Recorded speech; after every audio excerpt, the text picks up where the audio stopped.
di tempat tinggi, sebab Engkau imam besar aku.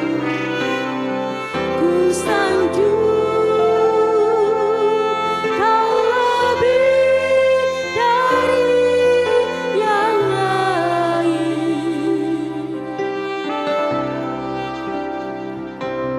dan ku datang menyembahmu, Yesus. Ku sanjung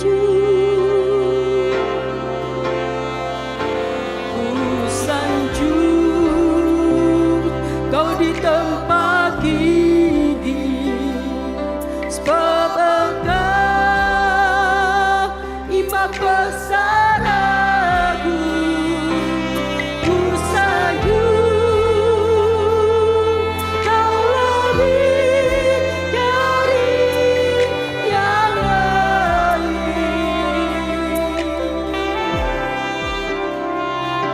dan ku datang menyembahmu, Yesus.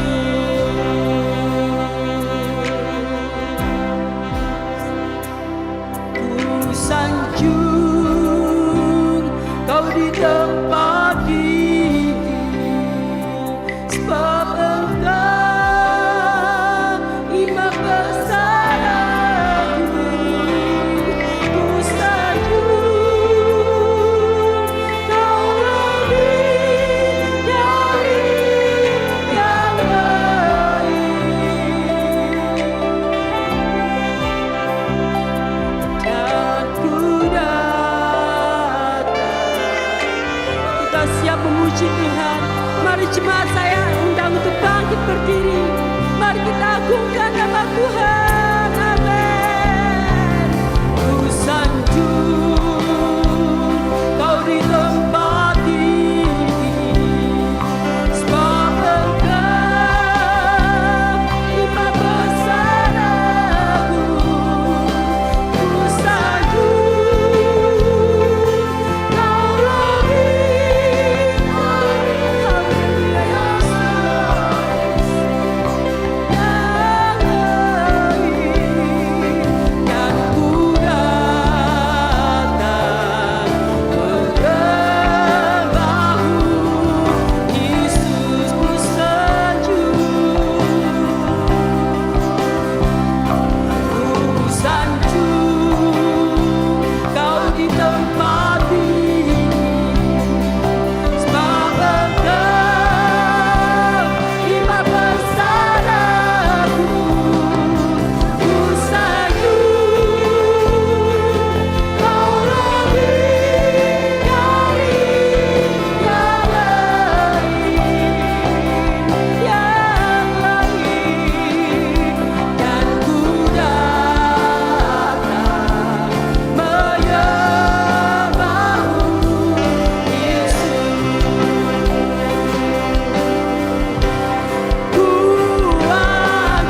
Yesus.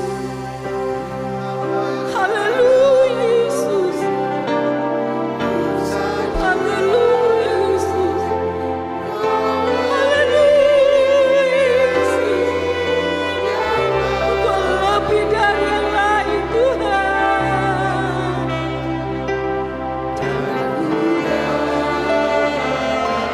Mari kita rasakan betapa besar Allah yang kita sembah. Mari kita katakan dengan sungguh-sungguh, ku sanjung Kau, ku sanjung Kau di tempat ini.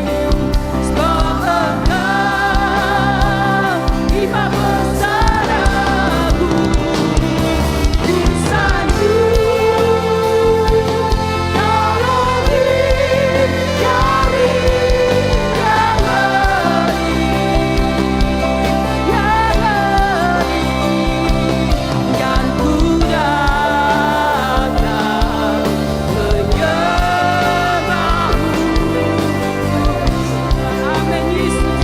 Katakan ku sanjung Kau, ku sanjung Kau di tempat ini. Sebab Engkau Imam besar aku, ku sanjung Kau lebih dari yang lain, dan ku datang menyembahmu. Yesus, amin Yesus. Terima kasih Tuhan Yesus, terima kasih Bapakku yang baik, Tuhanku yang luar biasa.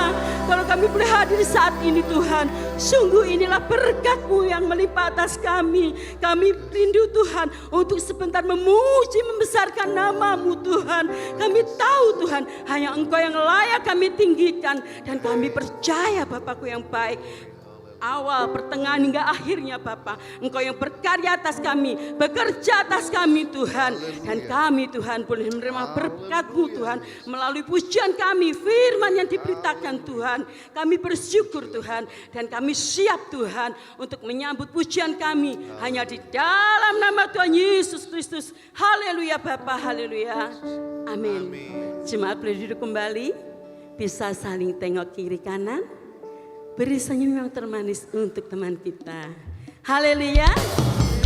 Kita selalu gandol kepada Gusti agar hidup kita boleh damai sejahtera. Amin.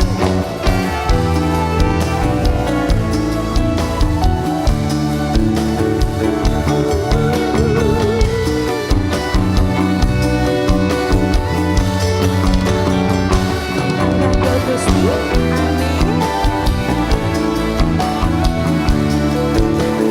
Yuk katakan, gandol Gusti, gandol Gusti, gandol Gusti. Asal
Amin. Gandel Gusti, kita boleh menjadi kuat. Amin. Glory Yesus. Bersama Yesus selalu dalam hidup kita. Mari undang hadiratnya selalu untuk kita tinggikan namanya. Amin. Hidup ini memang banyak masalah, kadang datangnya silih berganti. Jangan takut dan jangan gentar, bersama kita hadapi. Hidup ini memang banyak masalah, kadang datangnya silih berganti. Jangan takut dan jangan gentar, bersama Yesus kita hadapi. Katakan, yang penting ada Tuhan Yesus. Ada Tuhan Yesus, meskipun hidupku banyak masalahnya. Ada Yesus, ada mujizatnya. Yang penting ada. Oh, ada Tuhan Yesus, meskipun hidupku banyak masalahnya. Ada Tuhan Yesus, apa? Beres kabeh. Amin. Bersama Yesus semua beres. Amin. Hidup ini memang banyak masalah, kadang datangnya silih berganti. Dan jangan gentar, bersama Yesus kita hadapi. Katakan, hidup ini memang banyak masalah, kadang datangnya silih berganti. Jangan takut dan jangan gentar, bersama Yesus kita hadapi. Katakan dengan yakin, yang penting ada Yesus. Tuhan Yesus, meskipun hidupku banyak masalah. Yesus, ada Yesus, ada mujizatnya. Yang penting ada Tuhan Yesus. Oh, ada Tuhan Yesus, meskipun hidupku banyak masalahnya. Ada Tuhan Yesus, beres kabeh. Mari saya toleh kiri kanan, katakan bersama Yesus beres semua. Amin. Haleluya.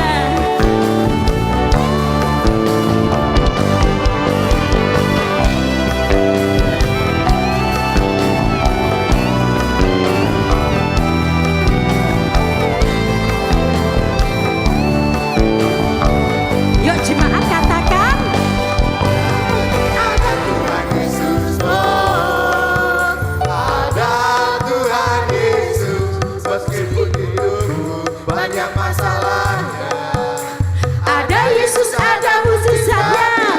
Yang penting ada Tuhan Yesus. Oh, ada Tuhan Yesus, meskipun hidupku Banyak masalahnya.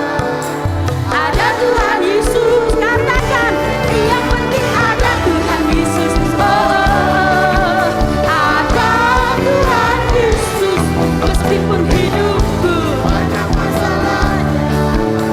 ada Yesus, ada mujizatnya. Yang penting ada Tuhan Yesus. Oh, ada Tuhan Yesus, banyak masalahnya. Ada Tuhan Yesus, beres kabeh.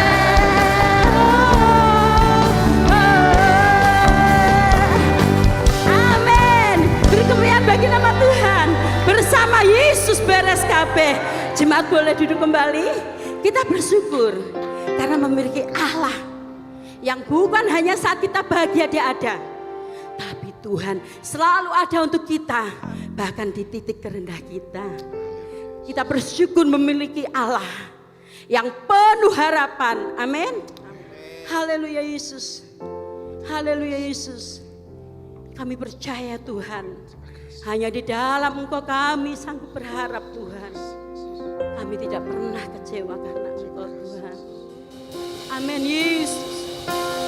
Glory Yesus. Glory Yesus.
rasa syukur kami Tuhan. Kami benar-benar berserah penuh di dalam Engkau Tuhan. Kami percaya Tuhan.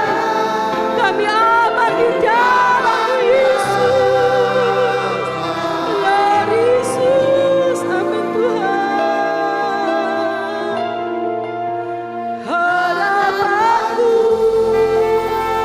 di dalam-Mu, hanya Kau Yesus kuatku. Ku percaya, ku aman dalam-Mu.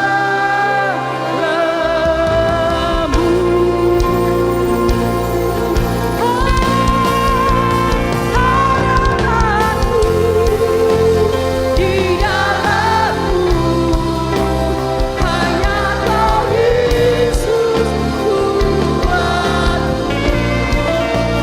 Ku percaya, ku aman dalam-Mu.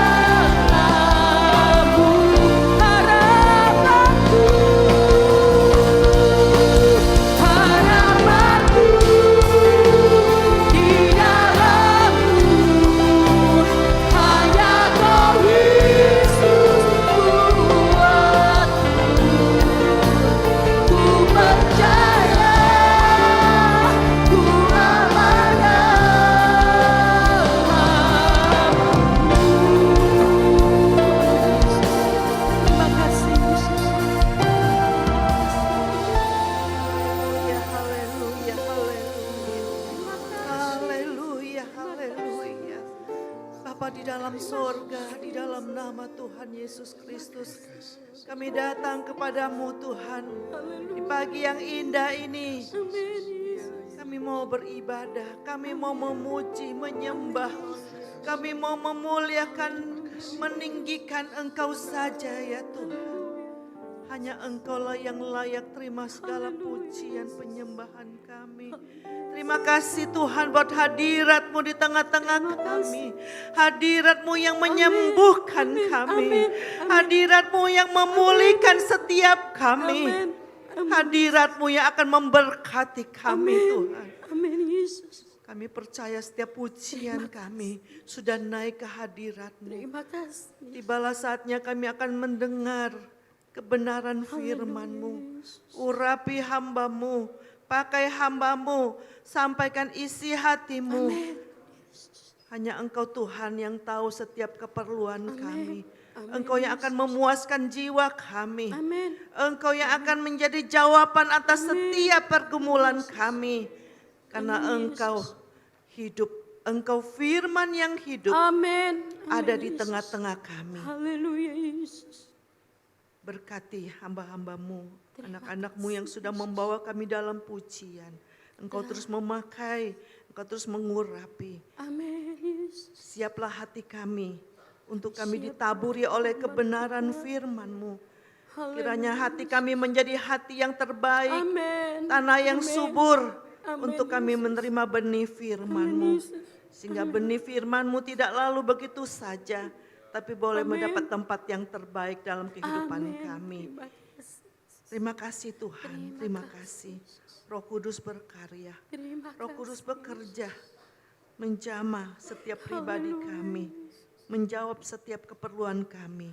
Kami mengucap syukur Tuhan, kami buka hati kami untuk firman-Mu di dalam nama Tuhan Yesus Kristus. Haleluya. Amin.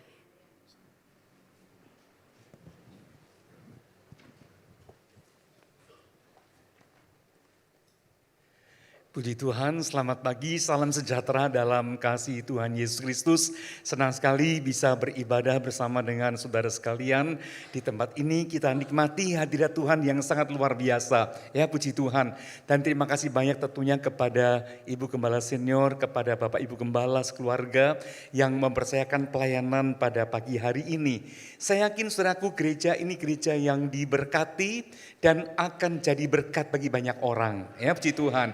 Itulah tujuan kita datang pada Tuhan. Nah, pada pagi hari ini judul firman Tuhan adalah mengambil hati orang. mengambil hati orang. Apa ya mengambil hati orang itu? Kok bahasa di sini kira-kira ya, bahasa kita seringkali kita pakai ngepeati saudaraku begitu ya. Nah kita lihat saudaraku kalau ada orang yang bisa ngepeati orang itu seringkali orang yang dipeatinya itu jadi apa sayang dan sebagainya ya. Ada anak yang bisa ngepeati orang tua, ada yang tidak dan sebagainya. Nah semuanya kita kiranya menjadi orang yang bisa ngepeati orang saudaraku. Dengan tujuan apa? Bukan dengan tujuan yang jelek, dengan tujuan yang positif. Amsal 11 ayat 30 kita akan perhatikan firman Tuhan demikian. Amsal Salomo pasal 11 ayat 30 saya bacakan juga terpampang di depan sini ya.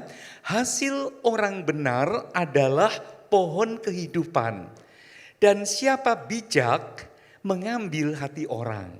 Siapa bijak mengambil hati orang. Dalam terjemahan bahasa Indonesia sehari-hari dikatakan begini, orang yang saleh akan terjamin hidupnya. Orang yang bijaksana bertambah pengikutnya. Betul saudaraku, kalau kita bisa ngepeh hati orang, mengambil hati orang, maka pengikut pun akan jadi banyak. Ya, yang akan ikuti kita. Nah, pemimpin yang bisa ngepek hati orang pun akan diikuti oleh anak buah yang bertambah-tambah. Gereja yang bisa ngepek hati orang lain juga akan dipakai Tuhan untuk apa? Memenangkan jiwa. Tempat ini bertambah banyak, saudaraku ya. Pengikutnya bertambah banyak. Amin, saudaraku. Itulah tujuan kita. Jadi kalau kita mengepek hati orang, memenangkan jiwa orang, mengambil hati orang, agar apa? Banyak orang bisa masuk dalam gereja ini. Bukan dengan tujuan untuk kemegahan kita, tapi untuk apa? Keselamatan jiwa-jiwa. Ya, karena kita hidup dalam dunia ini, misi dari Tuhan apa? Selamatkan orang lain. Kita lihat mereka sedang dalam jurang, menuju ke jurang maut. Nah kita perlu punya beban hati seperti hati Tuhan. Untuk membawa mereka dalam keselamatan itu. Dalam bahasa Inggris dikatakan, the fruit of the righteous is a tree of life. Ya, jadi buah dari orang benar itu adalah pohon kehidupan. And he that wins souls is wise. Dan dia yang memenangkan jiwa itu bijaksana. Nah jelas sekali di sini, jadi mengambil hati orang itu dalam bahasa Inggris adalah memenangkan jiwa. Memenangkan jiwa, ya baik saudaraku. Seringkali kita mendengar ada istilah gereja yang misioner. Ya, gereja yang menjalankan misi. Nah, kita perhatikan gereja yang misioner itu apa? Gereja yang menjalankan amanat Yesus Kristus. Gereja harus menjalankan amanat Yesus Kristus. Gereja itu bukan sekedar tempat kita berkumpul, menyembah Tuhan itu bagus, itu harus. Bersekutu itu harus, berdoa bersama itu harus, menerima firman Tuhan itu harus. Tetapi kita mesti punya jiwa misioner, yaitu apa? Melihat keluar, menginjil keluar, memenangkan jiwa-jiwa. Nah, yaitu memenangkan jiwa. Jiwa-jiwa itu diselamatkan, ya. Baik, gereja harus meneruskan misi Yesus. Yesus datang ke dunia ini untuk apa? Menyelamatkan banyak jiwa. Dalam kitab Yohanes 3 ayat 16 kita tahu itu ayat hafalan. Begitu besar kasih Allah, cinta Allah akan dunia ini.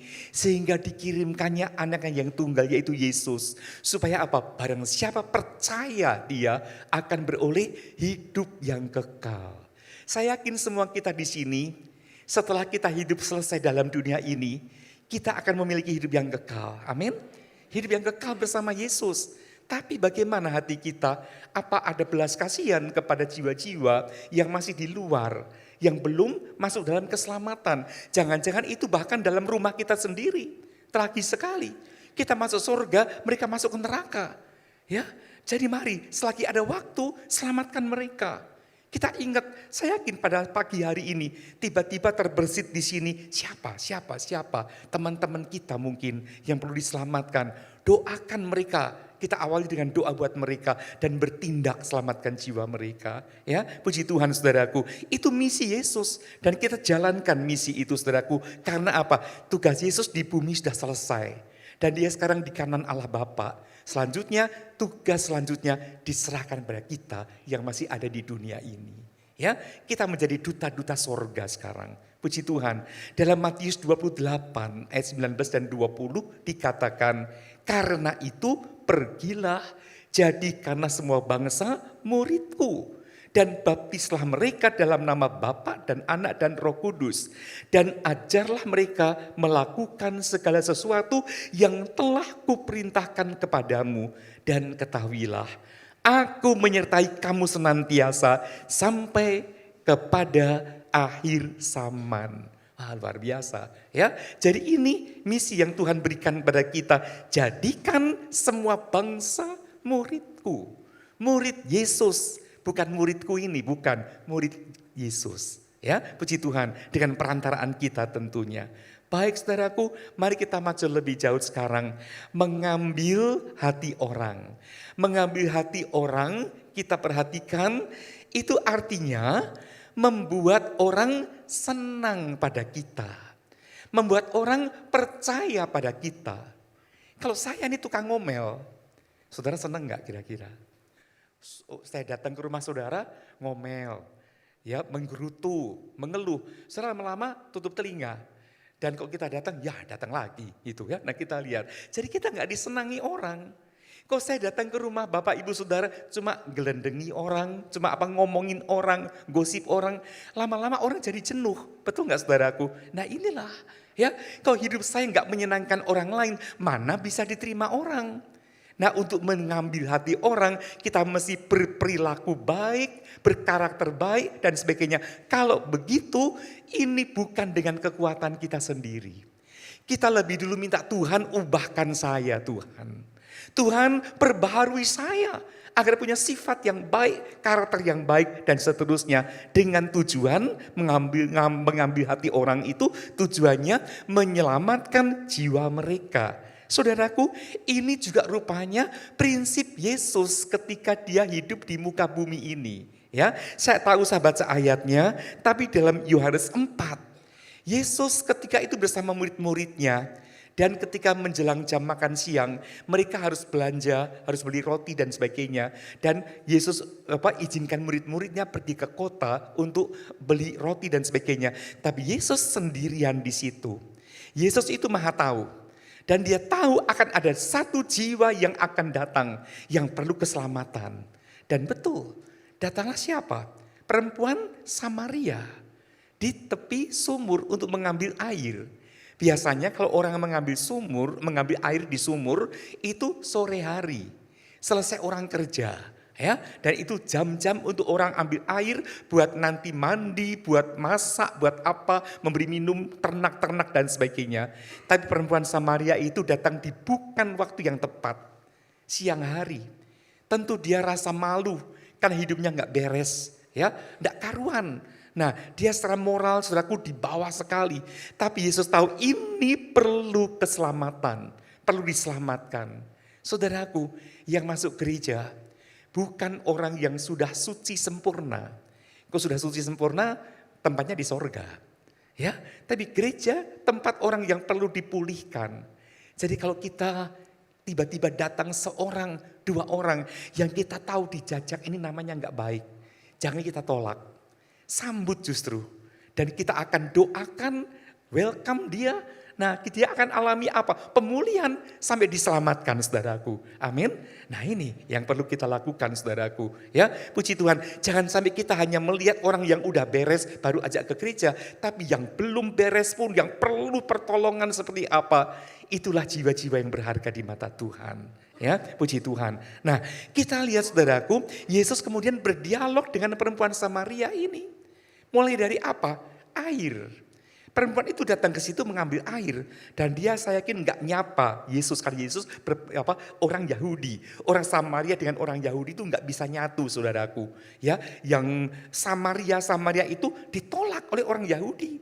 Nah, tetapi Yesus berkata, siapa minum dari air yang kuberikan, dia tidak akan haus lagi. Dan kemudian Yesus ngomong-ngomong dengan perempuan Samaria itu dan dia alami tempelakan dari omongan Yesus itu, ya. Dan akhirnya dia pergi ke Sikhar dan dia ajak orang-orang di kota itu datang pada Yesus semuanya. Luar biasa.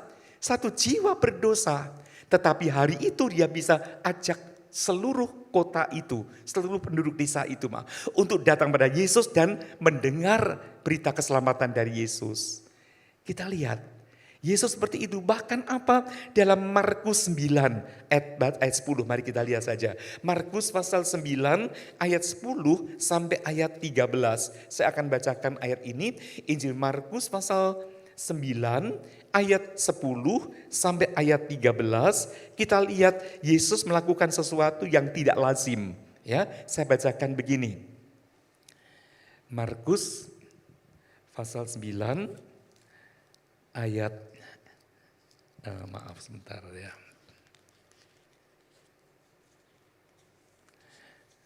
Ya, kita akan perhatikan dalam satu ayat yang saya bilang sangat tidak lazim, tetapi Yesus lakukan itu ya untuk keselamatan orang lain.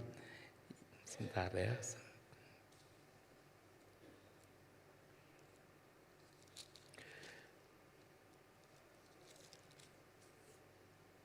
Ya, maaf bukan Markus tapi Matius ya, Matius pasal 9. Ayat 10 sampai ayat 13 saya bacakan begini. Kemudian ketika Yesus makan di rumah Matius, datanglah banyak pemungut cukai dan orang berdosa dan makan bersama-sama dengan dia, dengan Yesus dan murid-muridnya. Pada waktu orang Farisi melihat hal itu, berkatalah mereka kepada murid-murid Yesus, "Mengapa gurumu makan bersama-sama dengan pemungut cukai dan orang berdosa?" Yesus mendengarnya dan berkata, "Bukan orang sehat yang memerlukan tabib, tetapi orang sakit. Jadi pergilah dan pelajarilah arti firman ini. Yang ku kehendaki ialah belas kasihan dan bukan persembahan, karena aku datang bukan untuk memanggil orang benar, melainkan orang berdosa." Ya, lihat jelas sekali. Yesus makan bersama dengan orang-orang pemungut cukai yang dianggap jahat oleh masyarakat. Karena apa? Gak semua pemungut cukai itu jahat. Gak semua orang pajak itu jahat. Tetapi ketika memeras, ketika menipu dan sebagainya, nah itu jahat. Ya, nah dan orang-orang berdosa ini gak disebutkan dosanya apa. Tapi Yesus makan bersama mereka. Kita lihat Yesus lakukan pendekatan untuk menyelamatkan jiwa-jiwa. Ya, puji Tuhan. Dan akhirnya nanti kita lihat Matius menjadi alat Tuhan, ya, murid Tuhan. Baik saudara, kita perhatikan saudaraku bagaimana Tuhan Yesus pun bergaul dan memeluk anak-anak. Ya, jadi Tuhan Yesus itu ketika lakukan pendekatan mengambil hati orang, bukan cuma orang dewasa tapi juga termasuk anak-anak. Anak-anak, remaja, dewasa, sampai orang tua diperhatikan Tuhan. Kita pun perlu selamatkan anak-anak. Selamatkan jiwa-jiwa, usia berapapun dan latar belakang atau status apapun juga. Ya, terpandang atau rendah sekalipun, kita pun perlu lakukan itu, pendekatan untuk selamatkan mereka. Jangan seperti orang Farisi, hanya mendekati orang-orang yang terpandang, mungkin menengah ke atas atau dan seterusnya. Semua jiwa adalah Tuhan punya. Cuma masih dibelenggu oleh kuasa kegelapan seringkali. Ya, baik saudaraku. Prinsip Paulus sama dalam kitab 1 Korintus pasal 9 ayat 19 dan ayat 20. Saya akan bacakan 1 Korintus pasal 9 ayat 19 dan ayat 20. Saya bacakan begini. "Sungguh pun aku bebas terhadap semua orang. Aku menjadikan diriku hamba dari semua orang, supaya aku boleh memenangkan sebanyak mungkin orang. Demikianlah bagi orang Yahudi, aku menjadi seperti orang Yahudi, supaya aku memenangkan orang-orang Yahudi. Bagi orang-orang yang hidup di bawah hukum Taurat, aku pun menjadi seperti orang yang hidup di bawah hukum Taurat. Sekalipun aku sendiri tidak hidup di bawah hukum Taurat, supaya aku dapat memenangkan mereka yang hidup di bawah hukum Taurat." Nah, ini prinsip Paulus. Dia bergaul dengan si A, dia sesuaikan diri. A ini kelasnya berapa? Seberapa? Dia kemudian ketemu dengan si Z yang kelasnya di bawah, dia pun samakan diri. Bahasanya apa? Dengan bahasa yang tidak muluk-muluk, yang tidak tinggi-tinggi, tapi bahasa yang gampang dicerna dan sebagainya. Itu prinsip Paulus. Dia lihat marketplace-nya, saudaraku. Lihat tempat orang itu di mana berada dan dia lakukan pendekatan seperti itu. Ini bukan jadi bunglon, bukan, ya, tetapi dia bisa menyesuaikan diri. Betul-betul Paulus itu seperti air. Air. Daud pernah berkata, Allahku itu seperti air yang menerobos barisan musuhku dengan perantaraanku. Kalau air menerobos, ada sesuatu yang akan meluap di sana. Banjir. Air itu kuasa yang besar. Tapi air, bagaimana ciri-cirinya? Mudah menyesuaikan diri. Air yang berat jenisnya satu itu saudaraku, dituangkan dalam botol, bentuknya kayak botol. Dituangkan dalam panci, bentuknya kayak panci. Dituangkan di piring, bentuknya kayak piring, dan sebagainya. Inilah hati yang seperti hatinya Allah. Mudah menyesuaikan diri dengan siapapun juga. Ya, puji Tuhan, dengan anak-anak kita bergaul dengan bahasa yang dimengerti anak-anak dan sebagainya. Ya, saya senang sekali karena saya berhadapan dengan gereja yang juga peduli pada anak-anak. Ada kelas, ada sekolah, ya, dan sebagainya untuk PAUD dan sebagainya. Nah, kita lihat sekolah minggu pun di sini ya kita lihat teratur dan sebagainya. Puji Tuhan saudaraku. Nah, kita akan perhatikan sekarang saudaraku, dalam Alkitab ada ilustrasi. Ilustrasi itu satu kisah ya yang ada maknanya ya, makna rohaninya. Baik, saya tidak membaca seluruhnya, tapi dalam kitab Hakim-Hakim pasal 4 itu ada satu kisah tentang seorang yang bernama Heber dan punya istri Yael, ya. Heber dan Yael. Nah, kita lihat saudaraku, Heber dan Yael itu adalah orang-orang Yehuda yang kemudian pindah ke satu tempat. Ya, mereka menjadi orang asing di satu tempat dan kemudian membina hubungan baik dengan orang yang sebetulnya adalah musuh. Ya, mereka membina hubungan baik dengan Yabin, Raja Kanaan. Nah, Raja Kanaan itu berarti saudaraku adalah orang-orang yang disebut orang luar, orang kafir, keturunan Ham, bangsa yang telah dikutuk oleh Allah. Orang jahat pokoknya. Itu sangat berlawanan dengan orang-orang Israel, saudaraku. Ya, kita lihat. Tetapi Heber dan Yael ini membina hubungan baik dengan Yabin, Raja Kanaan. Nah, Yabin punya panglima perang yang bernama Sisera. Saya bacakan ayat 17 begini. Hakim-Hakim 4 ayat 17. Ini satu ketika Sisera ini ya sedang dalam kondisi luka parah. Karena perang, saya bacakan. Tetapi Sisera dengan berjalan kaki melarikan diri ke kemah Yael, istri Heber, orang Keni itu. Sebab ada perhubungan baik antara Yabin Raja Hasor dengan keluarga Heber, orang Keni itu. Ya, nah kita lihat saudaraku. Jadi Heber dan Yael ini membina hubungan baik dengan Yabin dan Yabin punya panglima perang bernama Sisera. Sisera ini satu waktu dalam luka parah karena berperang saudaraku. Dia disambut dengan baik. Karena apa? Ketika luka parah itu Sisera lari cari perlindungan. Saudara, kalau kita sedang dalam kondisi kepepet, cari perlindungan. Tentu kita mau ke rumah siapa? Orang yang kita percaya bisa ngayomi kita. Betul gak saudaraku? Dia larinya kemana?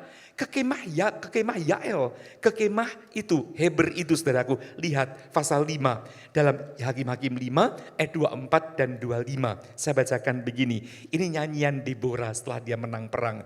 Diberkatilah Yael, istri Heber, orang Keni itu melebihi perempuan-perempuan lain. Diberkatilah ia melebihi perempuan-perempuan yang di dalam kemah. Ayat 25, air diminta orang itu. Siapa yang minta? Sisera. Tetapi susu diberikannya. Dalam cawan yang indah disuguhkannya dadi. Nah, Deborah menyanyi bersama dengan Barak. Menyanyikan banyak panjang nyanyiannya saudaraku dalam kitab itu Hakim-Hakim pasal 5 seluruhnya. Namun saya petik satu aja. Deborah dan Barak ini memuji Yael tadi. Waktu Sisera dalam kondisi luka parah itu saudaraku berlindung disambut oleh Yael masuk dalam kemah Yael. Dan Sisera berkata, aku haus, berikan aku minum. Baik, diberikan air minum. Yael bukan cuma memberikan air minum, ini memberikan apa? Susu dalam cangkir wadah yang baik saudaraku. Waduh, pelayanannya luar biasa.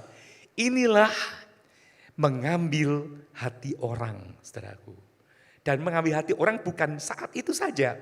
Sebelum-sebelumnya, mungkin ketika ketemu di pasar, ketemu di jalan, menyapa dengan ramah dan seterusnya. Sampai satu waktu, singgahlah ke rumah kami, ke kemah kami dan sebagainya. Dan betul dalam kondisi kepepet, Sisera sekarang datang ke situ, saudaraku. Nah, apa yang dilakukan? Yael kemudian melakukan sesuatu, kembali ke Hakim-Hakim 4 ayat 21. Mari kita lihat.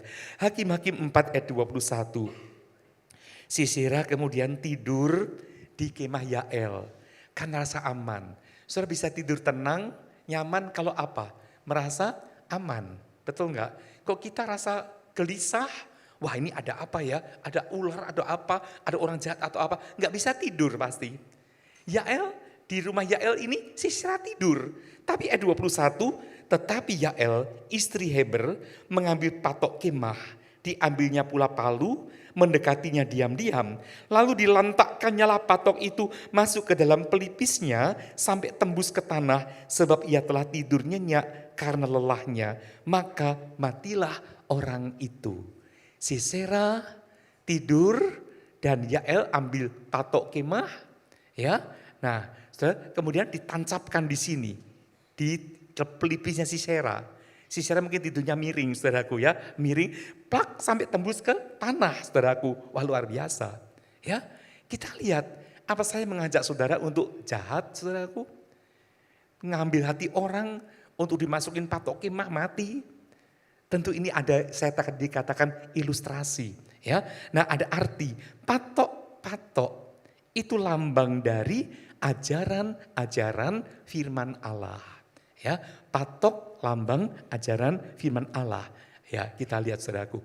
Nah, kita lihat saudaraku yang berikut, kita pun akan memasukkan patok-patok firman Allah ke dalam pikiran orang lain. Untuk apa? Keselamatan mereka. Mungkin yang kita terima, yang kita ambil hati itu orang yang selama ini melawan Tuhan. Selama ini mungkin ya pokoknya tidak menganggap kita ini orang jahat dan sebagainya. Tapi ketika kita terima mereka, kita akan berikan pengajaran-pengajaran dari firman Allah. Jelaskan firman Allah sampai dia mengerti firman Allah, saudaraku. Ya. Nah itulah mengerti firman Allah. Kemudian apa kita perhatikan, saya akan baca tentang patok kemah lagi. Yesaya pasal 54 ayat 2 dan ayat 3. Saya bacakan ya. Yesaya pasal 54 ayat 2 dan 3. Lapangkanlah tempat kemahmu dan bentangkanlah tenda tempat kediamanmu. Janganlah menghematnya. Panjangkanlah tali-tali kemahmu dan pancangkanlah kokoh-kokoh patok-patokmu. Sebab engkau akan mengembang ke kanan dan ke kiri, keturunanmu akan memperoleh tempat bangsa-bangsa dan akan mendiami kota-kota yang sunyi. Gereja itu ibarat kemah. Bapak ibu saudara, dulu waktu kita remaja atau saudara yang masih muda mungkin sering berkemah. Namanya kemah itu dari kain terpal atau apa, ya kan? Dan tentu ada tali-talinya. Ke sana, ke sana, ke sana. Nah terus kita lihat tali dan apa? Patok, nggak bisa dipisahkan. Di mana kemah itu didirikan, tali dipanjangkan, patok sini, patok sana, patok. Kalau nggak dipatok akan apa? Terbang, tertiup angin. Nah, kalau gereja pun berkembang, dikatakan tadi, lapangkanlah tenda-tenda tempat kemahmu dan jangan lepaskan patok-patok itu. Kita pun seperti kemah, ya makin luas, makin luas, makin luas. Kalau kita akan kembali ingat tempo-tempo dulu. Gereja tentu enggak seperti ini, betul enggak? Saya masih ingat ya, yang lama. Tapi itu mungkin sudah keberapa ya perkembangannya. Baik, kemudian tambah luas lagi, tambah tempat parkir lagi, tambah indah dan sebagainya. Makin luas saudaraku. Nah makin luas tentu apa? Patok-patok pun mesti makin diperlebar ke sana dan sebagainya. Tali makin dipanjangkan. Itulah tali kasih kita pun ya, milikilah tali kasih Allah. Kasih yang tak terbatas itu. Ya, puji Tuhan. Nah, saudaraku, jadi ketika pengajaran firman Allah disampaikan, saudaraku, itulah kerajaan Allah diperlebar. Banyak jiwa-jiwa dimenangkan. Dulu seringkali saya mendengar istilah ini. Kerajaan Allah diperlebar. Kerajaan Allah diluaskan. Loh, kayak apa sih kerajaan Allah diluaskan? Oh rupanya dengan bertambah jiwa artinya kerajaan Allah itu makin lebar, makin luas. Nah itu ukurannya apa? Jiwa-jiwa, bukan meter persegi tapi jiwa-jiwa. Ya, mari saudaraku, kita akan berkontribusi buat kerajaan Allah itu. Puji Tuhan, awali dengan apa? Mengambil hati. Jadi berkat. Tadi saya sampaikan, kita di sini ingin diberkati. Semua orang ingin diberkati. Tapi lebih dari itu, Tuhan jadikan aku berkat bagi banyak orang. Ya, berkat buat kota Jajak ini. Puji Tuhan. Mari kita lihat contoh sekarang saudaraku. Ya, contoh dalam kitab 2 Tawarik saya akan bacakan ayat 10 sampai ayat 12. 2 Tawarik pasal 22 ayat 10 sampai ayat 12 ya. Saya baca begini. Ketika Atalia ibu Ahazia melihat bahwa anaknya sudah mati, maka bangkitlah ia membinasakan semua keturunan raja dari kaum Yehuda. Tetapi Yosabat anak perempuan raja mengambil Yoas bin Ahazia, menculik dia dari tengah-tengah anak-anak raja yang hendak dibunuh itu. Memasukkan dia dengan inang penyusunya ke dalam gudang tempat tidur. Demikianlah Yosabat anak perempuan Raja Yoram, istri Imam Yoyada, ia adalah saudara perempuan Ahazia, menyembunyikan dia terhadap Atalia sehingga ia tidak dibunuh Atalia.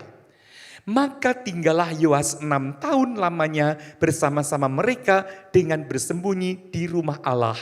Sementara Atalia memerintah negeri. Saudara kita lihat di sini. Ada seorang yang bernama Atalia, seorang yang sangat kejam. Wanita ini kejam sekali. Dia tega membunuh cucu-cucunya. Ya, kita lihat anak-anak Yoram. Nah, karena apa? Atalia ini berambisi untuk menjadi penguasa. Dan tidak mau ada saingan. Dan semua cucu itu dibunuh saudaraku. Dan tinggal satu yang terancam siapa? Yoas.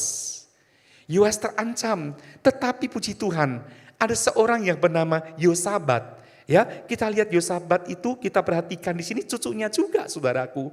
Tapi dia selamatkan Yoas ya dengan cara yang sangat unik saudaraku yang akan kita lihat sekarang. Nah, saya cuma catat poin pertama, Yoas saat itu masih kecil.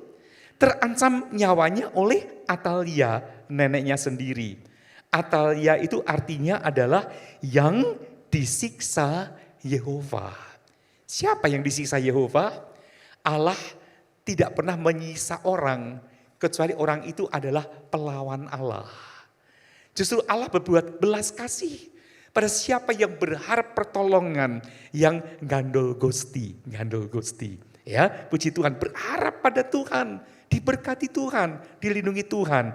Nah, Atalia melukiskan roh perlawanan yang berusaha mematikan anak-anak Tuhan. Nah, coba kita lihat 2 Tawarik pasal 22 ini, ayat 2, saya bacakan begini.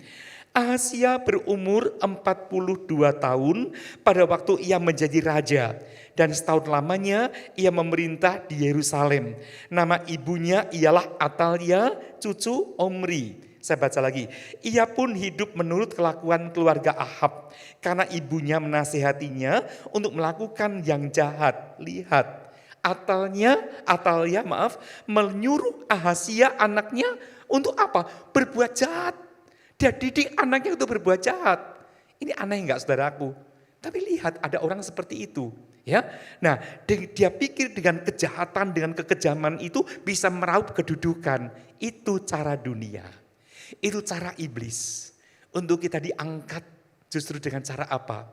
Merendahkan diri. Siapa merendahkan diri akan diangkat. Siapa menyombongkan diri, meninggikan diri akan dicampakkan oleh Tuhan. Ya, nah jadi kita perhatikan Atalia ini dikuasai ambisi untuk meraih kedudukan sehingga membunuh seluruh keluarga keturunan Yehuda. Itu siapa? Generasi masa depan yang masih cucunya, anak masih kecil-kecil, dibinasakan semua. Generasi depan nanti saudaraku terancam. Kalau kita tidak prihatin saudaraku ya, aduh generasi depan kita mau seperti apa. Terus terang aja, generasi sekarang pun ada tantangan-tantangan besar. Betul saudaraku? Ya, tantangannya lewat apa? Kemajuan teknologi justru. Itu kemajuan teknologi yang sangat berguna membangun. Semua kita ada di sini pun karena kemajuan teknologi. Ada layar LED, ada musik dan sebagainya, tata lampu dan bagus, semuanya dari kemajuan teknologi. Tapi kalau itu digunakan dengan salah, bisa kaprah saudaraku. Ya, tapi bersyukur kemajuan teknologi kita pakai dengan baik. Saya yakin Bapak Ibu Saudara sekalian pun punya gadget, ya punya handphone, ya bisa WA atau apa, kita gunakan untuk maksud yang baik. Berikan kata-kata dorongan pada grup kita dan sebagainya. Ya, saudara mungkin nggak sekolah Alkitab, tetapi jadi berkat lewat ayat-ayat dan sebagainya. Tidak ada yang mustahil, saudaraku. Tidak ada yang mustahil. Kalau ingin jadi berkat lebih jauh lagi, lebih dalam lagi, sekolah Alkitab tidak salah ya, kita perhatikan. Baik, nah Tuhan akan tolong kita sekalian. Puji Tuhan saudaraku. Kemudian saya maju lagi sekarang, apa yang dilakukan oleh Yosafat demi menyelamatkan Yoas yang masih kecil ini saudaraku. Mari kita lihat ayat 11. Dalam 2 Tawarik 22 ayat 11. Dikatakan begini. Tetapi Yosabat anak perempuan raja mengambil Yoas bin Ahazia, menculik dia dari tengah-tengah anak-anak raja yang hendak dibunuh itu, memasukkan dia dengan inang penyusunya ke dalam gudang tempat tidur. Demikianlah Yosabat anak perempuan Raja Yoram istri Imam Yoyada. Ia adalah saudara perempuan Ahazia, menyembunyikan dia terhadap Atalia. Ya, kita lihat saudaraku. Jadi kita perhatikan Yosabat ini menyelamatkan itu keponakannya itu Yoas yang masih kecil dengan kata menculik Yoas, menculik. Menculik itu saudaraku konotasinya seringkali negatif. Ya, wah itu penculikan itu. Nah tapi di sini menculik demi maksud yang baik. Culik dari siapa? Kita pun harus culik jiwa-jiwa. Dari cengkeraman iblis. Selamatkan mereka. Ya, nah kita perhatikan saudaraku, Yosafat memakai kesempatan yang sangat terbatas karena Atalia ini kita lihat sedang bekerja dengan gencar sekali. Dia berusaha menyelamatkan. Culik, orang menculik itu menunjukkan ada apa? Taktik. Betul gak saudaraku? Orang menculik sesuatu tentu ada taktiknya. Pura-pura bersahabat. Mencuri juga begitu. Saya baru 2 hari ini saudaraku ya. Ketemu dengan teman lama, teman dari TK saudaraku. Belum lama berapa hari lalu kami berreuni di Jogja saudaraku. Ada satu teman, kasihan sekali teman saya dari TK itu cerita begini. Tolong ya, aku doakan aku alami musibah. Kenapa saya tanya? Ada ini pegawai di tempatku. Ya, baru masuk belum lama. Tapi sekarang udah aku percaya dia gini-gini, curi, emasku hilang semuanya. Barang-barangku simpan sekian lama hilang semuanya. Aduh, ya. Nah, saudara mungkin dalam hati berkata, ya orang baru kok bisa dipercaya seperti itu ya, itu salah dia juga saudaraku ya. Tetapi namanya orang mencuri tentu pakai taktik ketika apa? Mungkin itu bosnya ini sedang tidur atau pergi atau apa, lengah begini-begini, taruh kunci sembarangan ditinggal mandi dan sebagainya, kita nggak tahu. Tapi tentu pakai apa? Taktik, terobosan-terobosan. Untuk memenangkan jiwa-jiwa saudaraku juga perlu apa? Taktik, terobosan. Itu tadi mengambil hati orang. Ya, kita ingat maksud kita baik untuk keselamatan jiwa-jiwa. Ya, mereka yang mungkin maaf kata anak jalanan, nggak teratur hidupnya atau apa. Nah kita berikan pengarahan dan sebagainya. Hidup mereka jadi lebih baik lagi. Ya, puji Tuhan. Nah Matius 12 ayat 29, coba kita lihat ayat ini. Injil Matius pasal 12 ayat 29, saya bacakan di depan ada.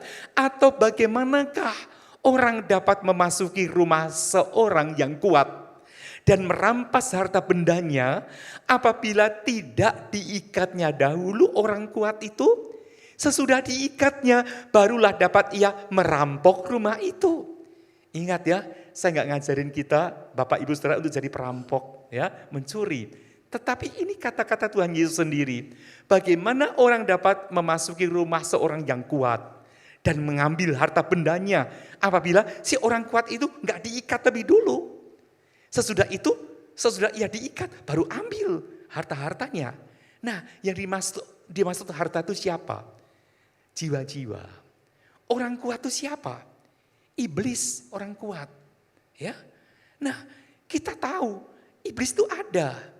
Dia kuat, pengalamannya udah lebih dari 6.000 tahun dibandingkan kita yang masih umur berapa tahun. Betul gak saudaraku? Tapi kita percaya Tuhan yang di dalam kita lebih besar dari apapun yang dalam dunia. Amin. Yesus kita lebih besar dari iblis, saudaraku. Jadi kalau kita mau ikat iblis yang menguasai si pecandu narkoba ini. Kalau kita mau ikat iblis yang masih mengikat si perempuan yang cerewet, yang mungkin suka ngomongin orang dan sebagainya. Ikat dulu si orang kuatnya. Doakan. Nah, untuk mengikat orang kuat tidak bisa sendiri, mesti bersama-sama. Ikat kuasa kegelapan. Ya, nah menangkan jiwa-jiwa itu. Setelah si orang kuat dibikin tak berdaya, selamatkan jiwa-jiwa itu. Amin, saudaraku. Inilah tugas kita dalam dunia ini. Ya, puji Tuhan. Itu yang pertama. Ya, ada 3 hal yang dilakukan oleh Yosabat. Yang pertama, menculik Yoas. Sekarang yang kedua, menyembunyikan Yoas. Tadi sudah kita baca bagaimana Yoas itu disembunyikan di gudang tempat tidur. Bersama dengan apa? Inang penyusu. Nah, kita lihat saudaraku, Yosabat pakai terobosan-terobosan, dia pakai pikiran caranya gimana. Sembunyikanlah orang-orang yang sudah kita ambil dari kuasa kegelapan itu dalam naungan yang baik. Nah, pertama kali ada di dalam gudang tempat tidur. Tapi nanti kita lihat saudaraku, dia akan dipindahkan, sembunyikan di bait Allah. Ya, disembunyikan di bait Allah. Puji Tuhan saudaraku. Baik, saya akan baca dulu sekarang ya. Tadi kita lihat dalam ayat 11 sudah di gudang tempat tidur. Sekarang ayat 12. Maka tinggallah Yoas 6 tahun lamanya bersama-sama dengan mereka bersembunyi di rumah Allah. Sementara Atalia memerintah negeri. Jangan tetap sembunyikan jiwa-jiwa di gudang tempat tidur. Gudang tempat tidur berarti bisa apa? Tidur dimanapun, tidur terus. Tapi bawa ke rumah Allah, ya, untuk diajari, ya. Di gudang tempat tidur itu dipuaskan, ada inang penyusu, ya, diberi cukupi. Jangan kita hanya memenangkan jiwa dengan mencukupi orang itu, tapi bawa ke rumah Allah. Karena ada makanan yang lebih daripada beras, daripada sembako, tapi firman Allah, ya, dan Roh Kudus itu makanan yang luar biasa. Puji Tuhan. Nah, kita lihat saudaraku, dalam kitab Kolose 3 ayat 3 dituliskan, sebab kamu telah mati dan hidupmu tersembunyi bersama dengan Kristus di dalam Allah. Puji Tuhan. Dulu kita pun tidak tersembunyi. Tapi sekarang kita telah mati, tapi mati apa? Terhadap dosa. Mati terhadap aku yang lama. Dan sekarang hidupmu tersembunyi bersama dengan Kristus di dalam Allah. Jadi bersama Kristus di dalam Allah. Wah, luar biasa ya. Kita sembunyi tidak sendirian, bersama Kristus di dalam Allah yang memelihara dia. Kristus memelihara kita. Mazmur 27 ayat 5 berkata, sebab Ia melindungi aku dalam pondoknya pada waktu bahaya. Ia menyembunyikan aku dalam persembunyian di kemahnya.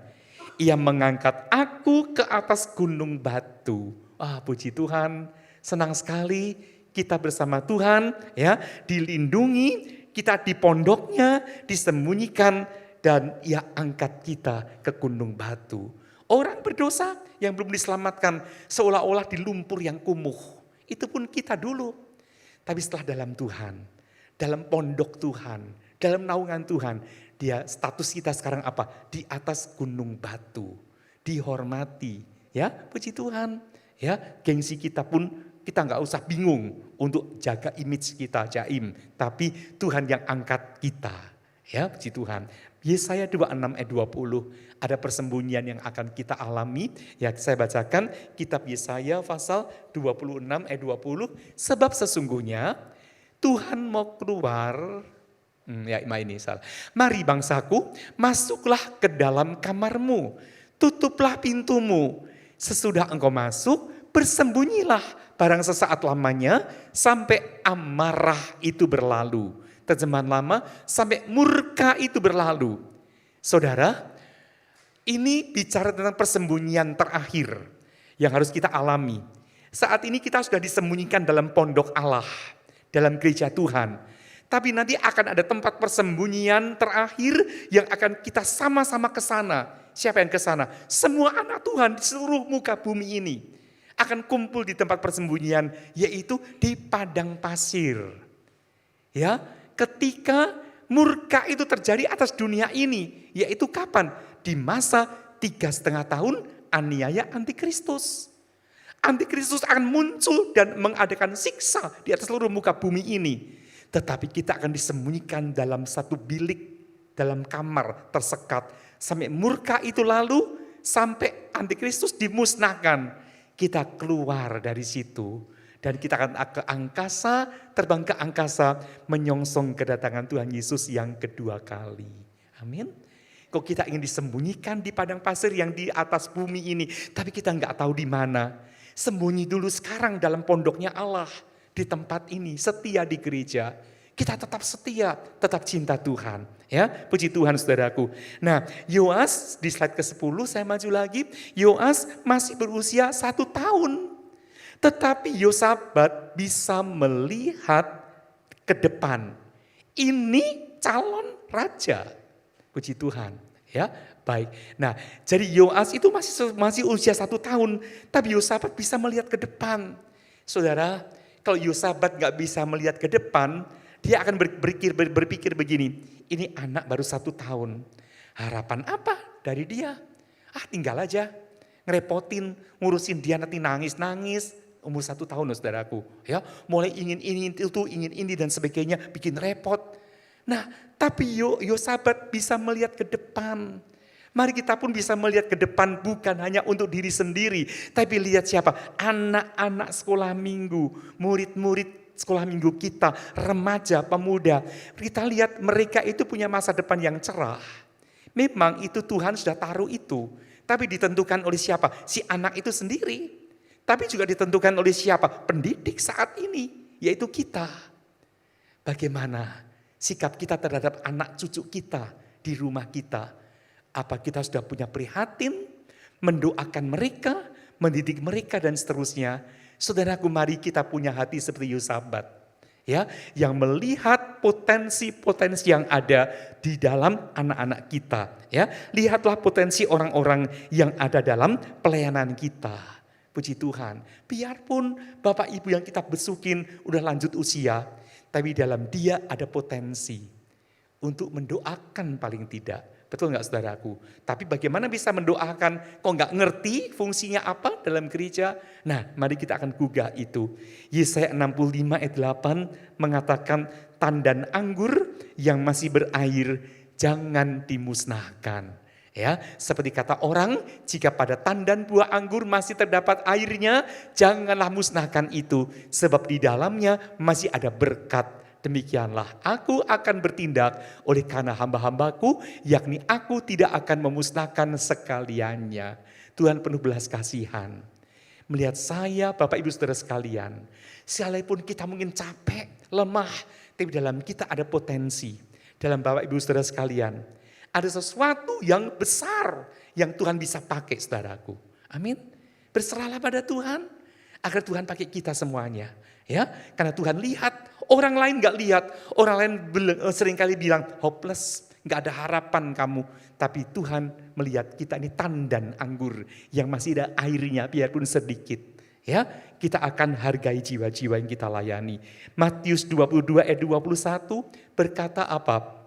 Tentang pajak itu saudaraku, ya, gambar dan tulisan jawab mereka, gambar dan tulisan kaisar. Lalu kata Yesus kepada mereka, berikanlah kepada kaisar apa yang wajib kamu berikan kepada kaisar, dan kepada Allah apa yang wajib kamu berikan kepada Allah. Saya mau tanya sekarang, gambar dan tulisan siapa? Teman di sebelah saudara. Teman di sebelah saudara, gambar siapa? Saudara, iya kamu kayak papa kamu, iya kamu kayak mama kamu. Ya, tapi kita ini gambar siapa saudaraku? Manusia diciptakan dengan gambar siapa? gambar Allah. Amin. Saya melihat di sini gambar Allah semuanya. Biarpun berbeda-beda, tapi gambar Allah saudaraku ya. Karena seperti dalam kitab Kejadian Adam itu diciptakan menurut peta dan gambar Allah. Tetapi gambar itu hilang karena apa? Betul, dosa. Dosa menghilangkan kemuliaan Allah.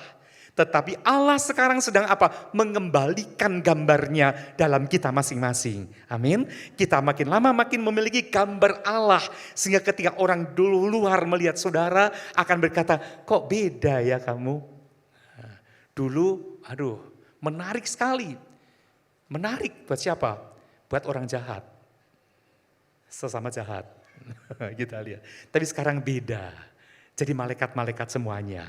Amin saudaraku ya, puji Tuhan. Nah kita mau memiliki gambar Allah kembali. Nah puji Tuhan saudaraku, yang terakhir sekarang ya.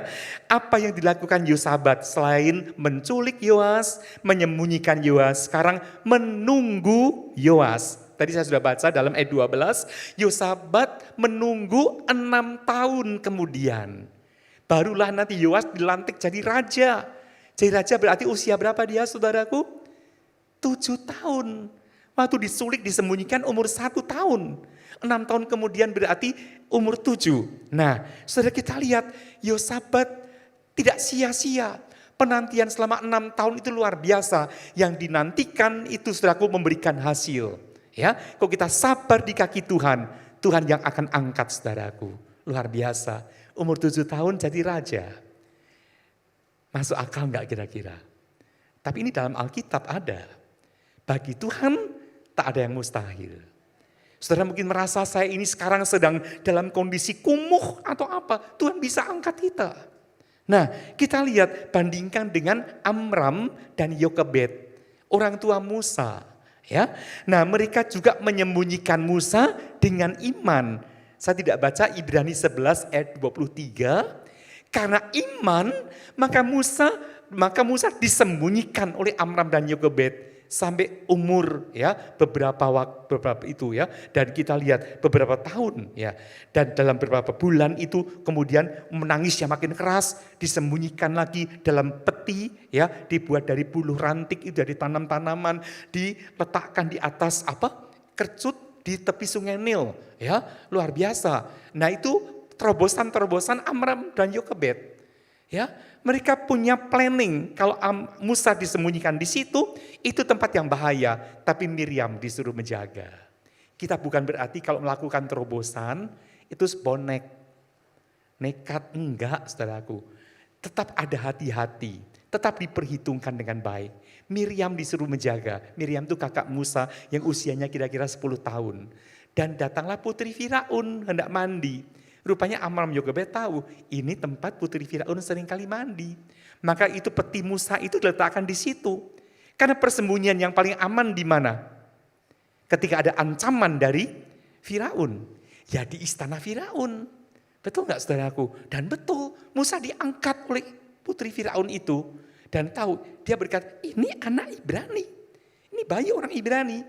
Putri Firaun tahu, ini Musa harus dibunuh harusnya. Tapi hanya Tuhan yang mengubah hati manusia. Dan itu dipelihara oleh putri Firaun sampai Musa dewasa. Dan Musa menjadi pelepas bangsa Israel. Dipakai Tuhan. Ya, puji Tuhan saudaraku. Baik, menunggu itu ibarat penunggu kebun anggur. Mesti apa kebun anggur itu kok mau jadi baik? Dicangkul kiri kanannya. Batu-batu diambil, diberi pupuk dan sebagainya, disiram, dibersihkan, dipangkas yang gak berguna, dan dikerat itu jamur dan sebagainya. Itu menunggu, merawat. Di sini pun kita merawat jiwa-jiwa. Jiwa-jiwa baru dirawat baik-baik. Anak-anak dirawat dengan baik. Mereka adalah Yoas-Yoas semuanya. Puji Tuhan. Dan 2 Tawarik 23 ayat 1. Ayat terakhir kita ya, saya bacakan begini. Tetapi dalam tahun ke-7 Yoyada memberanikan diri dan ia mengadakan persepakatan dengan para kepala pasukan 100, yakni Asarya bin Yeroham, Ismail bin Yohanan, Asarya bin Obed, Maaseya bin Adalya dan Elisafat bin Sikhri. Mereka mengelilingi Yehuda dan mengumpulkan orang-orang Lewi dari semua kota di Yehuda serta kepala-kepala puak orang Israel, dan mereka semua datang di Yerusalem. Lalu seluruh jemaah itu mengikat perjanjian dengan raja di rumah Allah. Kata Yehoyada kepada mereka, lihatlah anak raja, biarlah ia memerintah seperti yang telah difirmankan Tuhan tentang anak-anak Daud. Nah, inilah saudaraku, kita lihat di sini Yoas dilantik jadi raja. Yehoyada berperan besar, dia adalah imam saat itu. Ya, imam adalah hamba Tuhan. Imam, semua kita adalah imam-imam. 1 Petrus 2 ayat 9 mengatakan itu, ya, bahwa kita ini imamat yang rajani. Puji Tuhan, mari Yoas yang kita rawat akhirnya jadi raja. Bukankah itu maksud Tuhan? Semua kita akan memerintah di muka bumi ini dalam kerajaan 1000 tahun damai. Ya, setia sampai akhir. Puji Tuhan.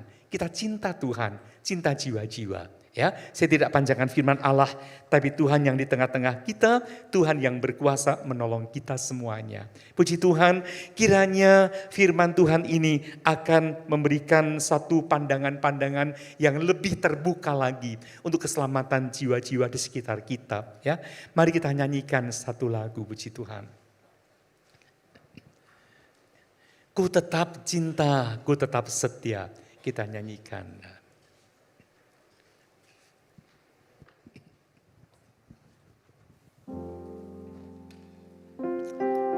Haleluya.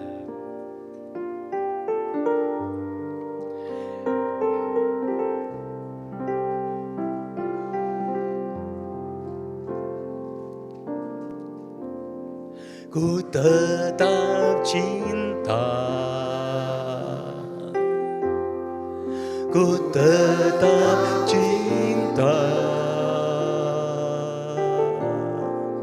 walau badai datang menerpa, ku tetap cinta, ku tetap setia,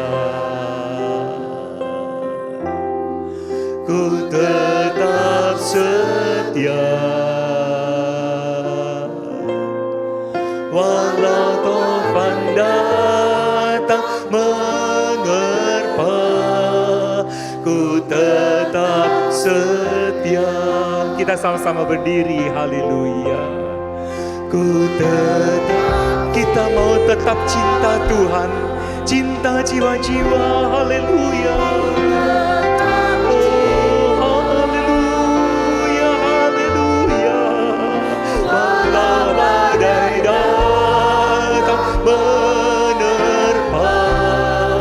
Ku tetap cinta, ku mau tetap setia padamu Tuhan. Ku mau tetap setia pada jiwa-jiwa yang lain Tuhan. Haleluya, meskipun gelombang badai seperti apapun juga datang menerpa,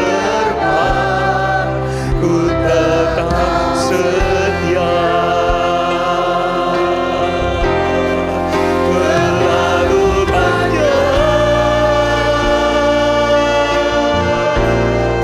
yang Tuhan telah beri, takkan mungkin ku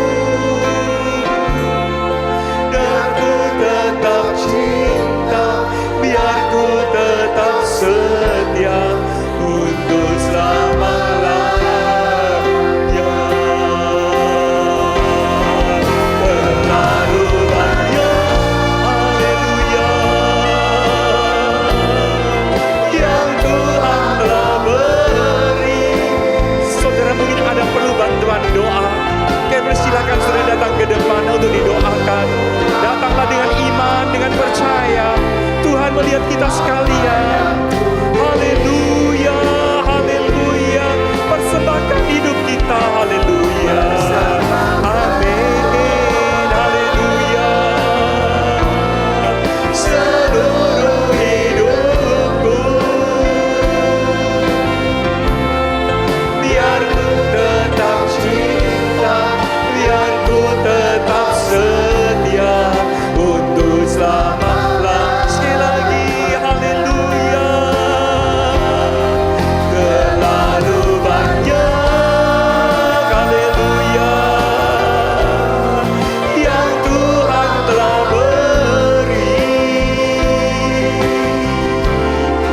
Takkan mungkin ku balas dari apa yang ku miliki. Ku bersembahkan, haleluya, seluruh hidupku,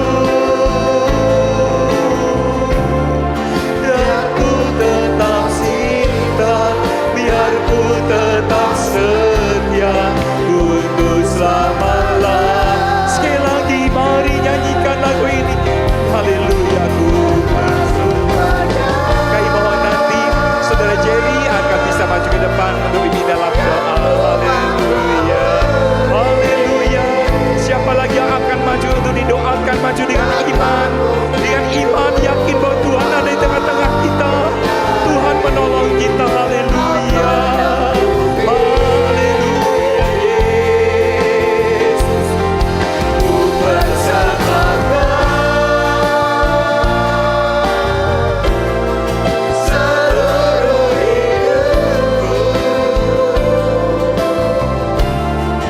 Biar ku tetap cinta, biar ku tetap setia untuk selama-lamanya. Terlalu banyak,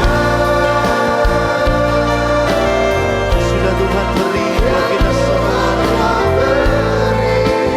Takkan mungkin kami dapat membalasnya, Tuhan. Takkan mungkin ku balas dari apa yang tapi kami persembahkan Tuhan seluruh kehidupan kami.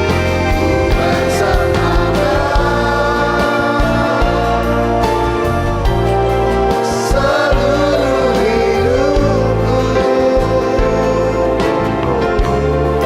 biar ku tetap cinta, biar ku tetap setia untuk selama-lamanya.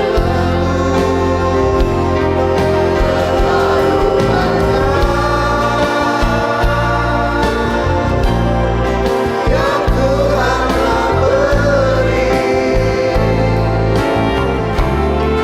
takkan mungkin ku balas dari apa yang ku miliki. Ku bersembahkan seluruh hidupku, biar ku tetap cinta, biar ku tetap setia untuk selama-lamanya. Haleluya. Kami teramat percaya Tuhan bahwa Engkau melawat setiap kami, Tuhan. Bawa kami, Tuhan, untuk tetap cinta, untuk tetap setia, Tuhan, dalam kami mengiring dan melayani Engkau. Terima kasih.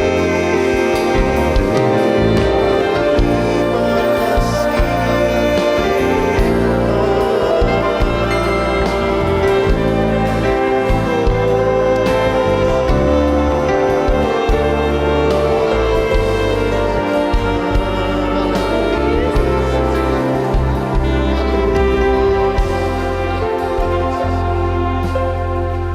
Bapa kami yang baik,